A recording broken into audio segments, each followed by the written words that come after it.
Монгол эр хүн та өөрийгөө босго. Өөрийгөө ял. Өнөөдөр та өөрийнхөө хамгийн сайн хувилбарыг бүтээ. Монгол ирчүүдтэй зориулан толилуулж буй урмын ялгаа нэвтрүүлэг. Алхан бүрдчин урам өгнө.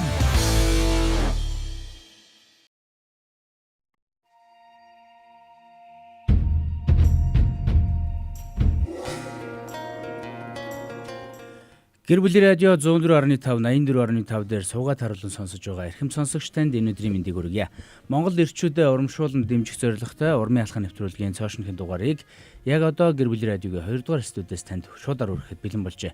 Нэвтрүүлгийн өнөөдрийн дугаарыг хамтран бүтээлцэхээр Дөвшин Батх маань хүрэлцэн ирсэн байна. Танд өдрийн мэнд хүргэе. За сайн байцгаана уу, бүгдэнд энэ өдрийн мэнд хүргье. За өнөөдөр бит хоёр буулт хийдэг гэр хүн гэсэн сэдвээр ярина. Тэгээд ирчүүд ер нь буулт хийхдээ зарим нь бол хийдэг л баг. Зарим нь бол энэ тал дээр жоох мархан баг. Янз бүр л баг. Тэгэхээр буулт хийж бурууга хүлээн зөвшөөрдөг эр хүний талаар өнөөдөр ярина. Мэдээж нөгөө нэг өөрийнх нь зүв байгаад байхад буулт хийгээд өгөөдөг нөхцөл байдлын тухай биш. Өөрийнхөө буруутай үйлдэлтэйгээр буулт хийж чаддаг тийм мөн чанарын тухай, тийм зан чанарын тухай өнөөдөр бид ярилцсана. Тэгэхээр ойрынхоо хүрээлэлд байдаг ирчүүдийг бодож байгаад аавыгаа, ахыгаа, дүүгээ, магадгүй эр нөхрөө, хүүгээ, хүрэгнээ бодож байгаад тэдгэр хүмүүсийг үнэхээр тэр буулт хийжсэн тэр нөхцөл байдал, зам байдал, тухайн үеийн тэр зүйлүүдийг нь та бодоод яг тэр эр хүнийг урам авах зорилгоор бидний нэвтрүүлгийг бас хамтран бүтээгээрэй гэж урьж байна. Сонсогч таныг, үзэгч таныг. Гэр бүлийн радио 104.5 урмын алхам нэвтрүүлэг бол миншин хийж сайхан урам өгөө. Хүн урмаар дутдаг. Урмаар хөвлөгддөг.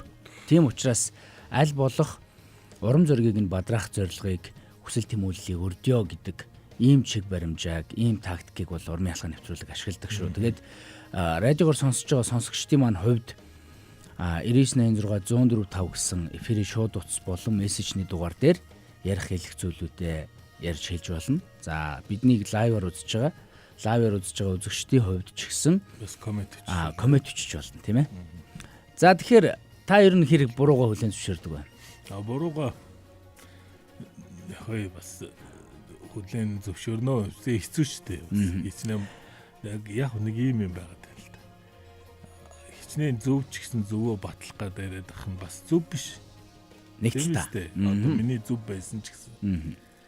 За бас хичнээн буруу байсан ч гэсэн те ингээд шал хийгээл за миний буруу гэж зогсох бас л хэцүү. Тэ. Яг хөө буруу л да. Тэгтээ нэг мэдж байгаа л да. Тэгтээ ингээд хэлмээрхөө санагдаад идэг үе шүү дээ. Тэ яг хөө би энэний гацааг бол ингэж ойлгоод байгаа. Бид нар нөгөө буулт гэдэг юм бууж өгөх гэдэгтээ холиод идэв юм болоо та гэж боддог. Бууж өгөх гэдэг бол одоо жинхэнэ онхон зогсоол хилээ гаргаал те. Гараа өргөл яд. Буулт гэдэг бол өөр зүйл яригдчихээн л та. Арай нэг харилцааны арай ухаалаг сонголт юм уу? Гэхдээ одоо жишээ нь хин нэгэн хайртай хүний маань, найзын маань ч юм уу эсвэл эхнэрийн маань яалтчгүй буруу байна шүү дээ. Тэгэд би тэрийг батлаад нотлоод ингээд чиний буруу гэдгийг ингээд буулгаж авах гээд нотлоод яриад байсан чи тэр хүмүүс маань надаас бас чамаас явчул яах вэ? Тэгэхээр өндөө энэ зүйл дээр бол өөрөө яг буулт хийгээд тэр хүмүүсээ авж үлдэхийн тулд буулт хийж штэ. Үнний өмнө буулт хийж. Худлаагийн өмнө бас буулт хийдэг те. Үнэхээр амраа чиний зүв байхад чамайг гүтгэж байгаа хүн өөрийнхөө буруу мэдчихэл байгаа шүү дээ. Гэтэ чи яг хөө тэнд бууж өгөөд буруутан болоод явхад үнэн бол тэр хүнийг буулгана гэл. Тэ хизээ нэгэн цагт би чамайг буулгана гэл дотор нь маш эвгүй сэтгэлдэл явж л байгаа юм. Тэр яг хин нь бууж өгөөд бууж өг. Хин буулт хийсэн бэ те. Гэдэг маань бас өөр болчоо. Тэгээд яг хөө буулт хийх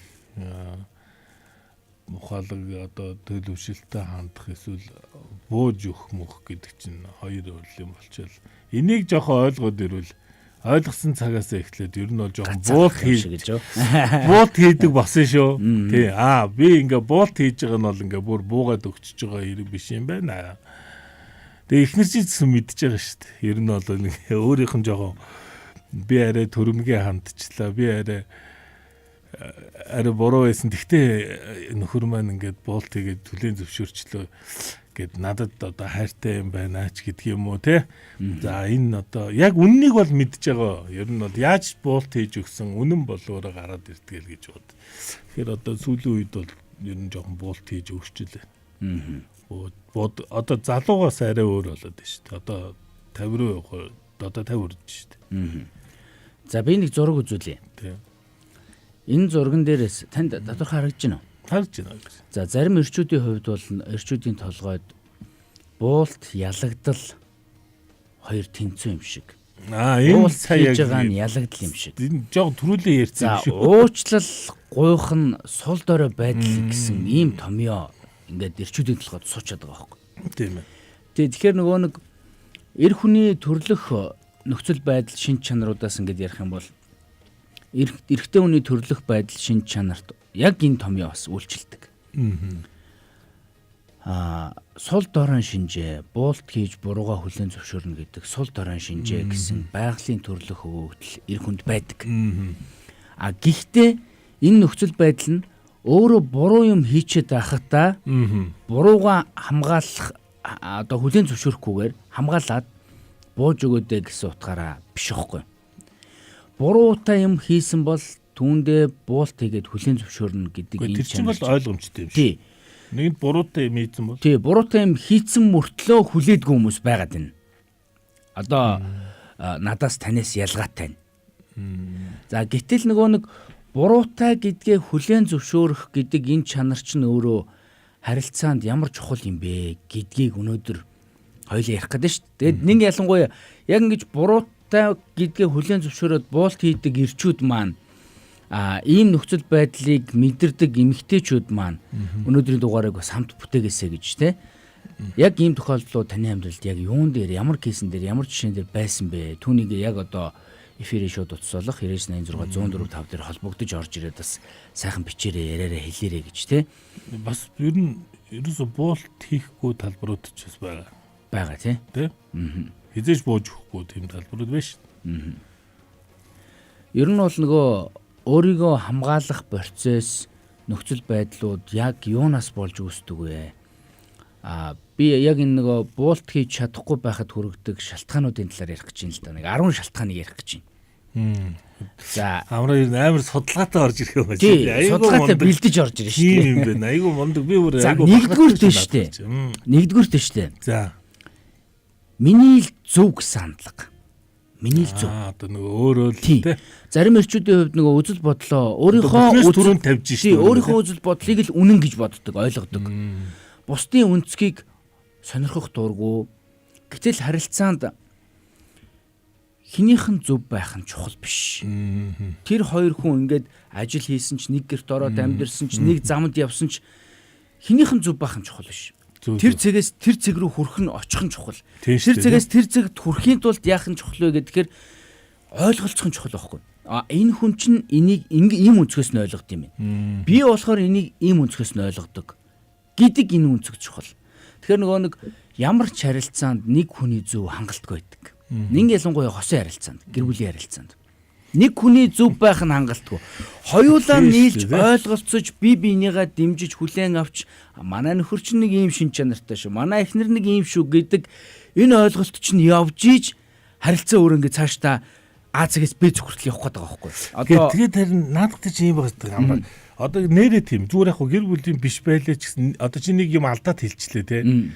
Тэнгүүт би бол чамайг алдаад хэлцнийг мэдж байгаа мөртлөө ингээл заавал нотлохгүй л идэг хүмүүс үүдэн шүү дээ. Интернет ухаал зургийг гаргаж ирээд бүр яг үйлдвэрсэн за ингээд нэг буулгаж авч одоо миний зөв чиний буруу гэдгийг бүр ингэж.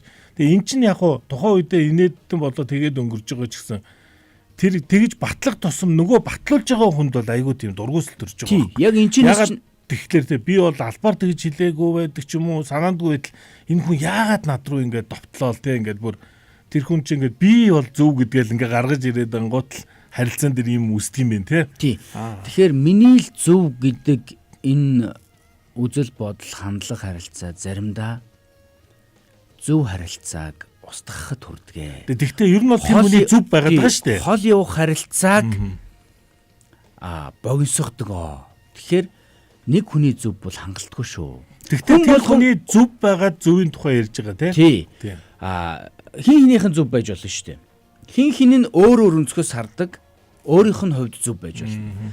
Тэгэхээр нөгөө нэг хүний зөвөөр биш хамтын зөвөөр хосын харилцаанд бол их нэртэйгээ харилцах харилцаа, нөхөртөйгээ харилцах харилцаанд хин хинийхээ зөв байдлыг яг голчлоод хиндээ таатагаар хандах. Тийм ээ. Олон өнцгөөс харагддаг асуудлууд байдаг шүү дээ. За нэг дээр нэгийг нэм хоёр энэ бол асуудалгүй тий. Гэтэл өнгө байдаг шүү дээ. Эрэгтэй хүн ч өөр хардаг гэдэг. Бид нар ингээд энэ цэнхэр юм гэхээр эмэгтэйчүүд энэ юу гэж цэнхрээд энэ ногоон гэдэг тий. Тиймэрхүү марган дээр бол бид нар тий ойлгох яг зөв. За хоёрдугаарт нөгөө эго буюу өөрийгөө дүүлэгдэг, хит дүүлэгдэг бардам зан. Би төрүүлээд буулт хийчих юм бол намайг сул дорой гэж бодно. Доош орчих гэдэг. Тий, доош орчих гээд байгаа учраас би уучлал гуйх ёсгүй гэсэн бодлоос үдэлтэйдэг. Тэгэхээр магадгүй та бодоод үзээрэй л дээ. Нэвтрүүлгийг үзэж байгаа, сонсож байгаа хүмүүс маань бодоод үзээрэй. Эго хамгаалагдаж болох ч гэсэн яг энэний арталт нөгөө нэг харилцаа шархлаад үлдчихдэг юм шүү. Эргээд тэр төвшөнд хүртэл шинэ харилцааг барихын тулд дахиад цаг хугацаа зарцуулдаг. Тэгэхээр нөгөө нэг бардам зан, хоёрхаа эго хитрхи их битээ байлгаарай. Энэ бол нөгөө буулт гэж бурууга хүлэн зөвшөөрч чадахгүй хүрдэг хоёр дахь том шалтгаан шүү.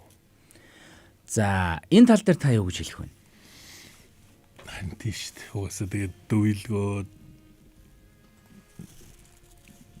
энэ хов хүний бас зан чанар тэгээд юу юм шүү. Энэ одоо бидний хамгийн анхнагч баг нэг төлөвшлөлтөөр хэлж ярилцлага ирж илээ ажил. Тэг би чам баг энэ базах юм аа хамгийн өрөнд тавьсан юм шүү. Тэг бидний энэ харилцаа бүх юм чи ингэж явсаар дандаа төлөвшлөлт рүү холбогддог юм л шүү дээ. Тийм шүү те. Тийм.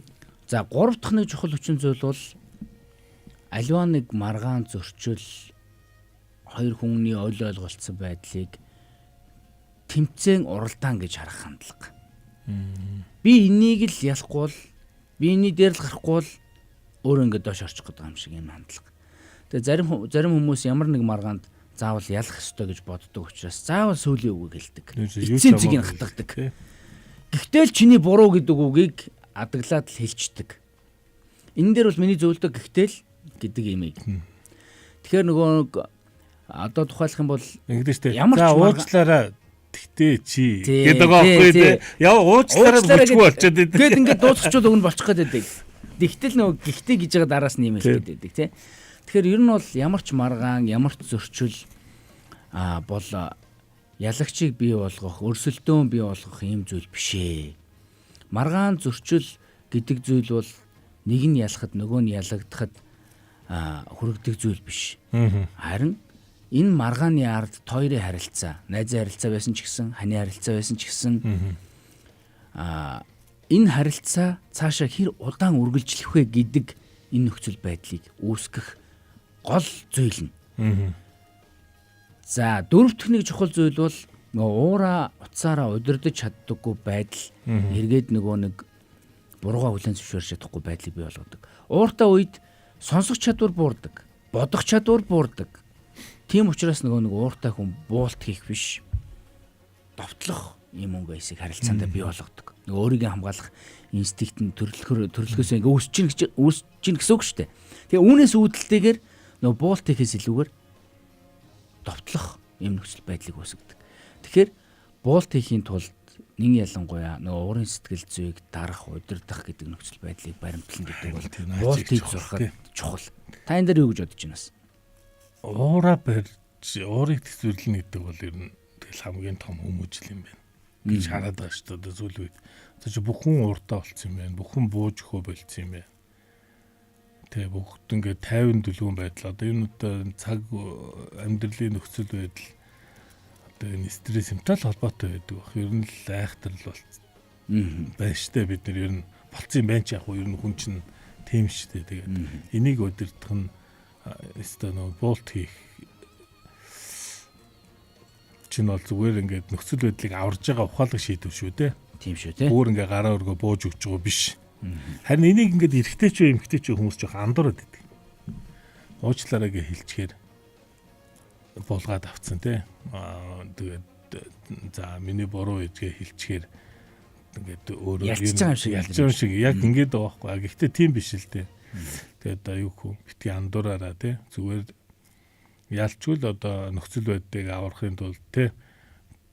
Одоо бас үр дагаврын тооцоолол ингэж байгаа болохоос биш. Тий, буулт хийж байгаа болохоос биш бол бууж өгсөн асуудал бол биш шүү. Бууж өгмөөргүй юм зөндөө идэг шүү дээ. Бүр хизээж бууж өгөхгүйгээ бодсон юм ч байгаа шүү дээ. Чад байгаа шүү дээ. Байдаг. Тий. Хүн болгонд л нэг тийм тал байдаг баг. Тий. Нэг ялангуяа байх ёстой бас. Өөрийнхөө үнэмшсэн байр суурь байна. Амьдралын суурь юмнууд нь шүү дээ. Тэд нар бол яалч хүзэл.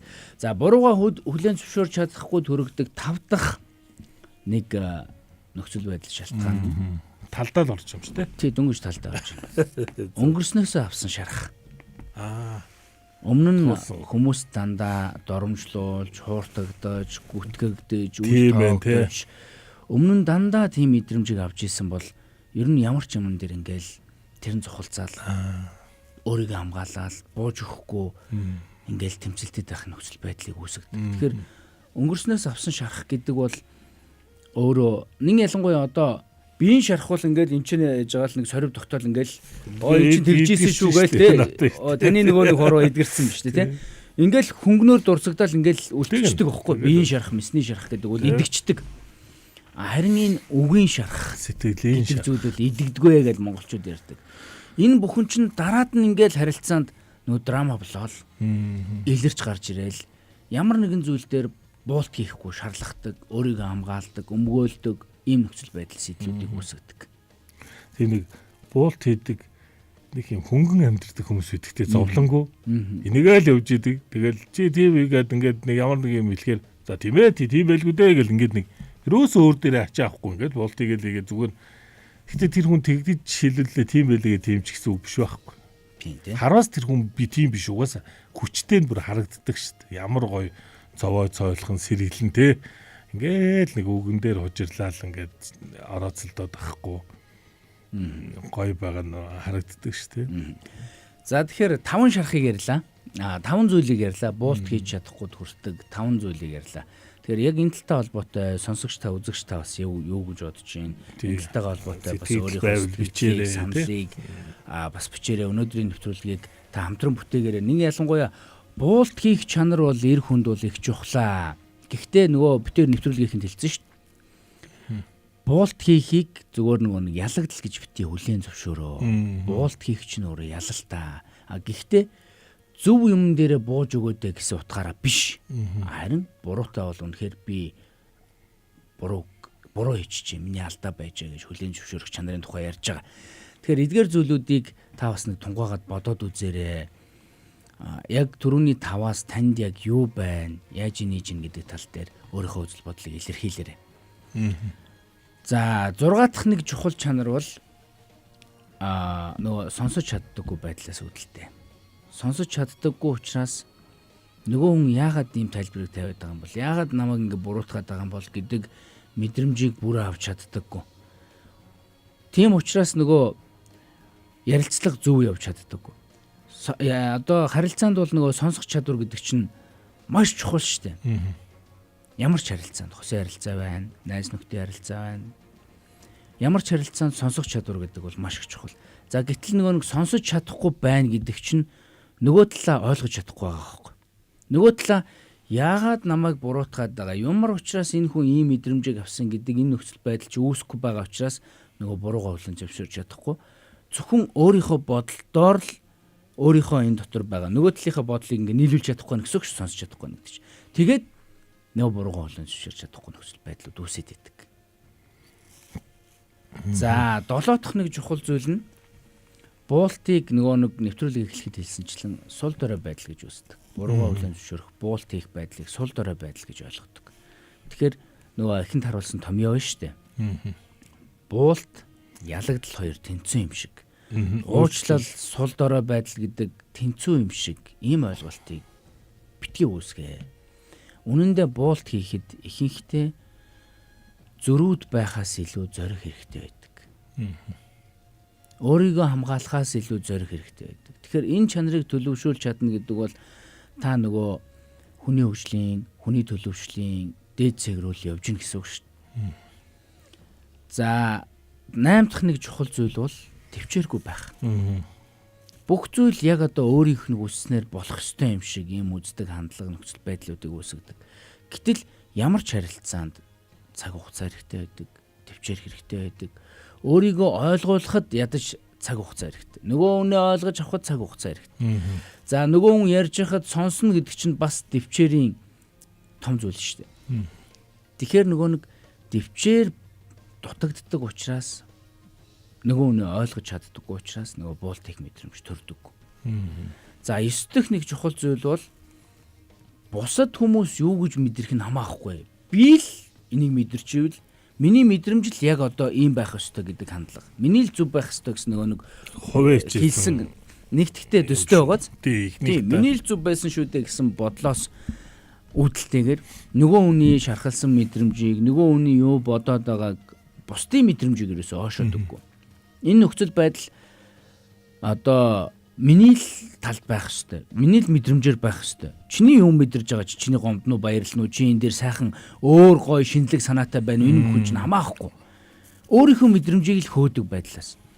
Тэгэхээр хүмүүс зөв буруугаас илүүтэйгээр хэрхэн яаж мэдэрснээ хамгийн сайн санаж үлддэг хөөх. Нэг ямар нэг асуудал үүссэн байлаа гэж бодоход тэр хоёр хүний хувьд тэрнээс үлдэгдэл нь юу байдаг вэ гэхээр тэр асуудал дээр магадгүй тэрний зөв байсан, миний буруу байсан, эсвэл миний буруу тэрний зөв байсан хамаахгүй. Тинчэнээс яг ямар мэдрэмжийг авч үлдсэн бэ гэдэг чинь л яг ингээ хадгалагдаад үлддэг зүйл. Тэгэхээр нөгөө нэг бусдын мэдрэмжийг сонсно гэдэг чинь өөрөө чухал байхгүй. Тэрийг мэдэрч хүлээж авах гэдэг бол эхнэр маань яагаад ингэж өглөөд байгаа юм бол эхнэр маань яагаад ингэж намайг ингэ буруутгаад байгаа юм бол энийг ойлгох мэдрэмж гэдэг чинь өөрөө чухал. Нэг ялангуяа эмэгтэй хүн бол нөгөө мэдрэмжийн хувьд эрчүүдээс хэд дахин илүү. Тийм учраас гэр бүлийн харилцаанд эмэгтэйчүүд их гомддог, их шархалдаг, их шалбардаг. Тэгээ энэ нөхцөл байдлыг нөгөө эрчүүд ойлгодоггүй, яг өөртөө адилханаар бодоод тэгээд нөгөө хөлдөө төмс гэл янз бүрээр дуудуулдаг байгаа сте. Тэгэхээр болж игэл нөгөө нэг хосын харилцаан дээр нэг ялангуяа эхнэрийнхээ мэдрэмжийг сонсно гэдэг ойлгоно гэдэг их чухал байдаг. За 10 дахь нэг чухал зүйл бол нөгөө нэг хамгаалах процесс. Өөрийгөө хит их хамгаалах ийм хэрэгцээг үүсгэж байдаг. Мэдээж та өөрийгөө хамгаалах нь бол чухал л та. Та өөрөө амьд оршигч байхын тулд та сэтгэл зүйн хувьд альва зүйл дээр бие махбодын хувьд амь насаа хамгаалах гэл энэ бол хамгаалах гэдэг нөхцөл байдал бол та өөрийгөө төдийгүй өөрийгөө хайртай хүмүүсийг хамгаалахад хэрэгтэй зүйл. Гэхдээ хамгаалалт гэдэг зүйлийг одоо буруугаар ашиглаж болохгүй. Өөрийнхөө хамгаалахын тулд буудалт хийж байгаа шүү дээ. Тий, нэг талтай. Магадгүй зарим хүмүүсийн хувьд буруугаа хүлээн зөвшөөрөхөөс айдаг, эмзэг талаа харуулахаас айдаг, буулт хийхээ оронд хамгаалалт руу шилждэг. Гэтэл эмзэг байж чаддаг хүн жинхэнэ ойр дотн нандин тийм харилцааг үүсгэж чаддаг. Эмзэг байдал гэдэг бол өөрөө сул дорой шинж биш ээ. Эмзэг байдал гэдэг бол өөрөө нэг талтай та өөрөө хүн хിവэрэ байгаа. Би юм дээр өвддөг юм аа. Энэ өвдөлтийг маань мэдэрдэг байгаарай, ойлгодог байгаарай. Энэ өвдөлт бол миний хувьд үнэхээр муухай зүйлээ гэдгээ ойлгуулах хамгийн гол зүйл. Тэрнээс биш нөгөө нэг хамгаалсан мэдрэмжийг аваад ууралсан ч би уурлаагүй. Гомдсон ч гэсэн би гомдоогүй гэдэг байдал биш. Энэ хүн маань ийм зүйлээс гомддөө шүү, шархалдөө шүү. Энэ найз маань ийм ерөнхийдөө шинж чанартай шүү. Эхнэр маань ийм шүү, нөхөр маань ийм шүү гэдэг энэ нөхцөл байдал чинь яг дотн нандин цаашдаа хол явдаг харилцааг үүсгэдэг. Тэрнээс биш өвдсөн ч өвдөөгүй юм шиг, гомдсон ч гомдоогүй юм шиг өөрийгөө хамгаалсан байдалтай, өөрөө нэг зүгээр ингээд төгс хүний дүрийг бүтээсэн байдалтай ингээд үлдээд байна гэдэг бол хол явахгүй харилцааг үүсгэдэг. Хэврэг харилцааг үүсгэдэг. Тэгэхээр энэ 10 зүйл бол өөрөө нөгөө буруугаа хүлээн зөвшөөрч чадахгүй байхад хүргэдэг, сэтгэл зүйн хувьд хүнийг докторгүй болгодог, харилцааг богино болгодог ийм шин чанаруудыг дурдлаа. Тэгэхээр энэ нөхцөл байдлуудаас үндслээд дүгнээд ярихад бол буулт сул дорой байдал хоёр бол өөр зүйлээ. Буулт хийх гэдэг бол айсандаа дуугүй байхыг хэлдэггүй. Үн цэнээ алдах биш. Харин нөхцөл байдлыг томоор харах, өргөнөөр харах, холоор харах, урт удаан хугацааны үр дүнг бий болгох, хайртай хүмүүсээ нэгдүгээр тавих тухай юм. Өөрийгөө нэгдүгээр тавих биш. Төлөвшсөн эр хүний хувьд шуудхан хэлэхэд ер нь бол бүх тулаанд оролцдог. Хэрэгтэй гэсэн тулаандаа л ордог. Монгол эрчүүдийн нэг гүндүүгөө сайхан чанар гэж ярьдаг шүү дээ. Монгол одоо уламжлалт хөдөөгийн амьдралд байдаг аав нар эрчүүдийг ингээд ярих юм бол тэр болгон аяг шинганы хэрүүлдрээс ухшуудурдаг, дугайл сууждаг. Харин яг хэрэгтэй тулаанд ордог, хэрэгтэй үедээ ярьдаг, дуурдаг, жинтэй байдаг, үнэн байдаг, хурц байдаг, үлддэг ийм нөхцөл байдлуудыг үүсгэдэг. Тэгэхээр яг энэ цэг рүү очихын тулд өнөөдөр Монгол эрчүүдийг зарим талдаа ярьж байгаа шүү дээ. Үнэхээр хэрүүлчээ, манай нөхөр хэрүүлч. Уг газар хийхгүй, эмгтэй хүнээс илүү шалчигнуур, буруугаа хүлээн зөвшөөрч чаддаггүй гэл маш олон зүйлийг өнөөдөр эмгтэйчүүд ярьж байгаа. Тэгэхээр яг энэ нөхцөл байдлыг бий болгохгүй тулд та өөрийгөө шинээр бүтээх, илүү буулт хийдэг, илүү төлөвсөн, илүү холыг хардаг, илүү удирдлагатай ийм харилцааг үүсгэхийн тулд түрүүний 10 зүйлийг өөртөө эсрэгээр нь төлөвшүүлээд үзээрэй, бий болгоод үзээрэй. Тэгэх юм бол та шал өөр урам зоригтой, зоригтой тим эр хүнийг бий болгож чадна шүү. Тэгэд Монголынхоо нийт эмэгтэйчүүдэд бас уриалж хэлэхэд магадгүй бууж өгөхгүй байгаа эр хүн яг энэ буулт хийх гэдэг үгний утгыг ойлгоогүй л явж байгаа. Буулт хийснээрээ харилцаагаа авардаг, буулт хийснээрээ илүү их дотн байдлыг үүсгэдэг энэ чанарыг ойлгоогүй л явж байгаа. Тэгэхээр энэ чанарыг ойлгуулахын тулд нөхрөө ойлгох хэрэгтэй, дэмжих хэрэгтэй, урамшуулах хэрэгтэй. Магадгүй нөхөр чинь өнгөрснөөс үүдэлтэй. Ер нь нөхөрч гэлтгүй ихэнх хүмүүсийн хувьд яадаг вэ гэхээр өнгөрсөндөө дандаа буруутгуулж исэн, дандаа шархавж исэн, дандаа хурдгаж исэн, дандаа гүтгүүлж исэн. Энэ нөхцөл байдлууд нь нөгөө буулт хийж чадахгүй байх чанарыг илүү их үүсгэдэг. Сэтгэл зүйн драма гэж хэлээд байгаа тийм. Энэ нөхцөл байдал эргээд ирээдүйд нөгөө нэг эрүүл саруул харилцааг өрхөд тэг болоод байдаг. Тэгэхээр болж игэл яг энэ нөхцөл байдал, гэмтэлтэй байдлыг ойлгоно гэдэг бол энэний эсрэг тэгвэл яаж одоо тэр буруутгуулсан үнийг, хурдгдсан үнийг, доромжлуулсан үнийг яаж идэх вэ? Ганц юм нь юу вэ гэхээр магтаал. Миний ань сайн байна. Чи мондөг байна. Ямар гоё юм бэ? Энийг гоё хийж шүү. Чамаараа бахархаж шүү. Чи бол миний амьдралын утга учир шүү. Гэдэг энэ үгс чинь тэр зүрхний шархыг эдгээдэг, тэр байдлаасаа гарахад хүргэдэг хамгийн чухал эм тун баггүй. Тэгэхээр ийм тунаар л нөхрүүдээ, аавуудаа, эрчүүдээ шинээр бүтээхийг урмын алхаа нэвтрүүлэг гол чиг баримжаа болгож байгаа шүү. Тэгэхээр өнөөдрийн дугаартай холбоотой яг одоо эфирийн шууд утсыг нээсэн байгаа. Өөрийнхөө хүрээнд байдаг эрчүүдийг босгох, урамшуулах, магтах ийм боломж байгаа шүү. Буулт гэдэг чанар дээр бол өнөөдөр тулгуурлаж байгаа. Утсны дугаар нээдлээ. 9986 104. За бидэнд нэг түүх байна. Энэ түүхэн дээр хоёлаа бас жоохон тогтож ярив. Ямар түүх байна вэ гэхээр нэг бүсгүй ирүүлсэн байгаа юм л да. За өөрийнхөө амьдралын бодит түүхийг бас урмын алхаа нэвтрүүлэгт ингэж ирүүлдэг эмэгтэйчүүдтэй бас баярлалаа, талархлаа гэж хэлэхгүй байх аргагүй. Нөхөр бит хоёр жижиг зүйлсээс болж их маргалддаг байсан юм аа. Үнэн дээр асуудал нь тийм ч том биш л дээ. Нөгөө нэг аяг шанагны ялахгүй ярүүлүүд их байдаг байсан. Гэхдээ хинэн зөв болох вэ гэдэг тэмцэл битүүрийн хоног хооронд бол ингээд дууссан. Яагаад вэ гэхээр нөхөр маань надад ирээд хэлсэн. Энэ ахуйн хүрээний жижиг маргаануудаас илүү чи надад илүү их чухал байна. Чинийхаар явж яа. Би бол ингээд өнгөрсөн хугацаанд эдгээр зүйлүүд дээр ингээд хийгээд зурцсан учраас хилээд зурцсан учраас эдгээр зүйлүүдийг өөрийнхөөрөө хийх гээд үзээд байдаг байсан. Гэхдээ би нэг зүйлийг ойлголоо. Энийг ингэж хийснээрээ би чамайг алдах юм байна гэдгийг ойлгосон. Энэ мөчөөс эхлээд бид хоёрын тэр тэмцэл дууссан. Бид хоёр бүр 3 хоног ярилцаагүй байсан тийм өдөр бид хоёрын амьдрал байсан гэж. Нөө жижиг маргаанаас битсэн байгаа байхгүй. Тэр өдөр бидний хин хинэн зөв байсан биш. Харин хинэн гэр бүлээ хамгаалсан нь чухал гэдэг тухай би одоо ингэ бодож байна. Тэгээ одоо би ингэ нөхөртөө буулт хийж өгдөг болсон гэдэг зүйлээ нэгэн бүсгүй бичиж ирүүлсэн байгаа юм л да. Энэ бүсгийн энэ кейсийг сонсоод та юу гэж бодож байна? Гэ ухаалаг мундаг л шүү дээ. Одоо ийм одоо сүүлийн үеийн залуучууд их хэрсүү болоод байгаа юм шүү те. тийм. Тэр нь буулт гэдэг юм чинь одоо буруу зүйл хийчихэд одоо мэдээж буулт хийх гэдэг чинь бол ойлгомжтой зүйл шүү дээ. Буруу юм хийсэн ч юм одоо.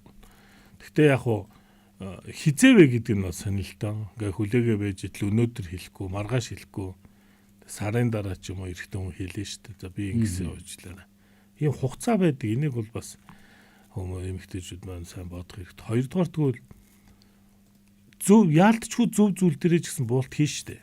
Одоо яг хариулт нь наад эмэгтэй бүсгүй чинь загтлаа байхгүй.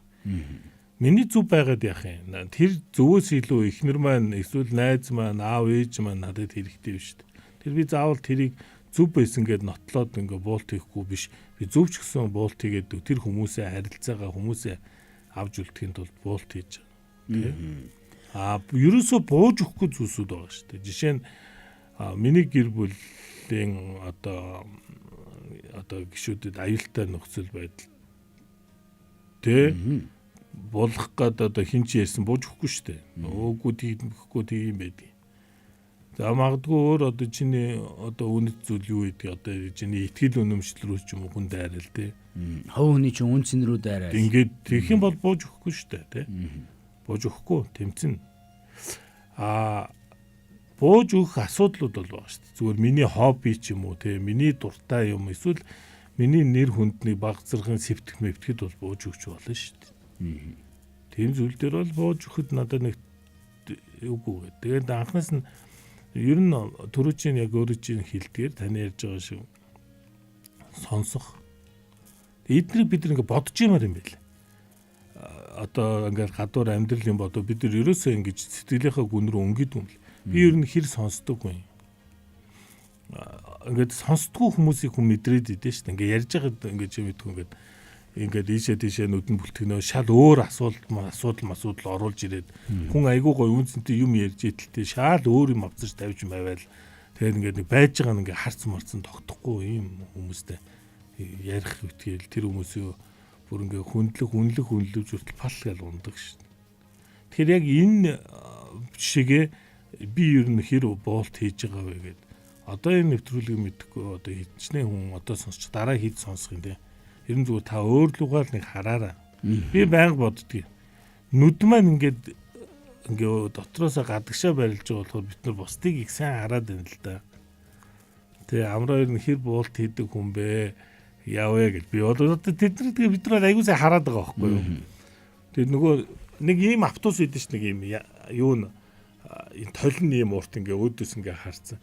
Тэр шиг магадгүй ингээд нүд ингээ урагшаа гараад өөрлөгөө чиглэлсэн байсан бол бид нар бас өөрийгөө илүү харах нөхцөл бүрдэж байгаа шиг бид нар бодол санаагаа ингэж өөрлөгөө чиглүүлж харуул ингээд их асуудал шийдэгдэх юм шиг байна. Хэрвээ чи одоо гэр бүлийн зөвлөгөө өгдөг хүн тий одоо сэтгэл зүйч хүн одоо тэгэхээр гэр бүлийн маргаан ер нь жижиг маргаанууд бол дандаа инээдтэй нэг 10 жилийн зураг ч юм уу те нэг чи нэг надад нэг ийм юм хилцэнгүү би түрүүнээс хойш чамайг харлаа ийм юм өмсчөөд байхад гээд гээ тэрий чи би яаж өмссөн байсан. Уг нь бол ингээд шийдвэрлэхэд хөндлөнгөөс харж байгаа хүмүүст бол дандаа амархан байдаг шүү дээ. Энэ хоёр одоо юунд ингэндээ. Гэтэл тэр дотроо амар хэцүү байдаг шиг бид нар энэ буултынхаа асуудал руу юм руу ингээд айх ингэж нөгөө алхаж явахдаа явж явахдаа гэртээ ганцаар байхдаа өөрөөгөө их бодмоор юм байл. Бусдыг биш, кино, амьдралыг, мөнгийг биш, яг өөрийгөө. Тийм тэгээд ер нь энэ залуугийн жишээ кейс, энэ бүсгүй бичсэн жишээ кейсээс ингээ харж хахад яг энэ ижил төсөд кейсүүд нөхцөл байдал зөндөө байдаг л да асуудлууд. Тэгээд ер нь яг энэ кейсийг дүгнэхэд бол буулт хийдэг хүн хамтдаа байдгаа. Буулт хийж чаддаг хүн бол ганцаараа үлддэг гэдгийг л бүр ингээд суур болгоод өгөнчмөр байгаа хөө. Нэг юм мартчих. Одоо энэ буулт хийх эсвэл одоо сонсох гэдэг нэг иймэрхүү зүйлсүүдийг ярьж байгаа. Энэ бол юм юу идэм шиг дээ шүү. Яалтчгүй харилцсан байд юм шүү. Ихтэй би 5 удаа буулт хийгээд чи 1 удаа буулт хийгээд би 8 удаа буулт хийгээд чи 3 удаа буулт. Ингэхгүй бол дандаа нэг тал нь бас буугаад байвал тэгээд нөгөө юуг бол шидэх бөмбөггүй болоо сүултээ тэгээд дуусчих. Тэгэхээр ингээ харилцсан байвал биендээ ингээ бас харилцсан сонсороо. Тэ ингээд заавал тоо тэнцүү байх албагүй. Чи нэг би нэг биш. Тэ нөхөр чинь ингээ магадгүй зөндөө олон зүйл дээр буулт хийж байгаа бол хаяа тааж гисэн буулт хийж тэр нөхөрт одоо дахин буулт хийх одоо тэр хүч урам тэр зүйлс нь орж ирж байгаа. Нэг удаа ганц удаа ялагч байг л дээ. Тийм биз дээ. 100 ингээд ара хангаа явъя гэдэг хат нь чи дийлсээр байгаад бити хөвсгөл явал та тий. Ганц удаа за ара хангаа явчихл та. Тэгвэл тэр чинь тэгээд дараагийн 5 жид чиний хүссэн 5 газар руу явах тийм юутал болно шүү дээ. Тийм тэгэхээр ер нь бол буулт хийх чанар бол хүний амьдралд үнэхээр чухал байна. Энэ бол нэг удаа яриад үлдчих сэдв биш бол авчиж байгаа байхгүй. Олон талаас олон үзүүртэй. За дээрэс нь энэ чанарыг та амьдралдаа өөртөө төлөвшүүлснээр өөрийгөө энэ чанараар гойсноор ядчил бүтүүлднэ. Та өөрийнхөө зөөр бүх зүйл дээр дайрснаар үргэлж таны зүв байснаар та ганцаараа л үлдэнэ. Харин та нөгөө хүнийг ойлгосноор, нөгөө хүнийгээ сонссноор, нөгөө хүнээ мэдэрснээр, нөгөө хүнээ ойлгосноор нөгөө нэг цул харилцаа, урт удаан хугацааны харилцаа үүснэ. Энэ нөхцөл байдлыг л одоо өнөөдрийн дугаараас хүмүүс маань олоод авчвал, сонсоод авчвал, өөртөө бас хэрэгжүүлээд авчвал зүгээр юм болоо та тийм. Яг зүгээр жоохон боргуугаар ярих юм бол ер нь ялах мэдрэмж гоё штэ. Тийм. Тийм үстэй. Сакс тоглоол, бокслол ямар нэг мэдээл те. Гоё штэ яалтаа. Гэтэ энэ ялтын энэ мэдрэмжийг бас хайртай хүмүүстэй мэдрүүлж ивэл улам гоё үсттэй те. Тийм учраас бид нар яагаад яллагдаг чинь бас байж болохгүй гэж те. Илүү амьдралаа одоо хамтдаа байлгахын тулд илүү гоё байлгахын тулд тэр хайртай дотны хүмүүстэй бид буулт хийж өгөх нь бол уриалга юм да тий. Буулт хийж өгцгөөё тодорхой зүйлс дээр. Гэхдээ түрүүний ярьсантэй бас буулт хийхгүй зүйлсүүд гэж бас байгаа шүү дээ. Мэдээж тэгэл байх тий. За гэр бүлийн радио 104.5-ын урмын алхаа нэвтрүүлгийн лав гарагийн дугаарыг гэр бүлийн радиогийн сэтгүүлч гэр бүл судлаач Амарсана 5 хүүхдийн аав Төвшин Батхтайгаа хамтран бүтээлээ. Өнөөдрийн дугаарыг хамтран ирж бүтээлсэн танд маш их баярлалаа. Тэгээд төгсгөлд нь нэг л үгийг хэлье. Жинхэнэ нэр хүн бүх зүйлийг өөрийнхөөрөө байлгахыг хүсдэггүй, хичээдэггүй. Харин хайртай хүмүүсээ өөрөөсөө холдуулахгүй байхын тулд хичээл зүтгэл гаргадаг гэдгийг бодох хэрэгтэй шүү. Та өөрийнхөөрөө байлаа гэд нөгөө хүмүүсээ л алдна. Тэгэхээр тэр хүмүүсийг бий болгохын тулд магадгүй зарим тохиолдолд өөрийн чинь зөв байсан ч гэсэн буулт хийчих нь энэ бол яруу сайхан ялалт юм шүү. Энэ бүхнийг л бодоорой гэж үгээр өнөөдрийнхөө дугаарыг жаргая да. За тэгээд эх 7 хоногийн даваа гарагт урмын алхаа нэвтрүүлэг цоошингийн дугаараар цоошингийн сэдвээр танд хүрэх болно. Өнөөдрийн нэвтрүүлэгтээ хамт байсан бүхий л хүмүүстээ маш их баярлалаа. Үргэлжлүүлээд та гэр бүлийн радио 104.5-ын хөгжим мэдээллүүдийн хөтөлбөртэй хамт байгаарай. Баярлалаа. Хүн та өөрийгөө босго. Өөрийгөө ял. Өнөөдөр та өөрийнхөө хамгийн сайн хувилбарыг бүтээ. Монгол ирчүүддээ зориулан толилуулж буй урмын ялгаа нэвтрүүлэг. Алхан бүрдчин уран мөгөн.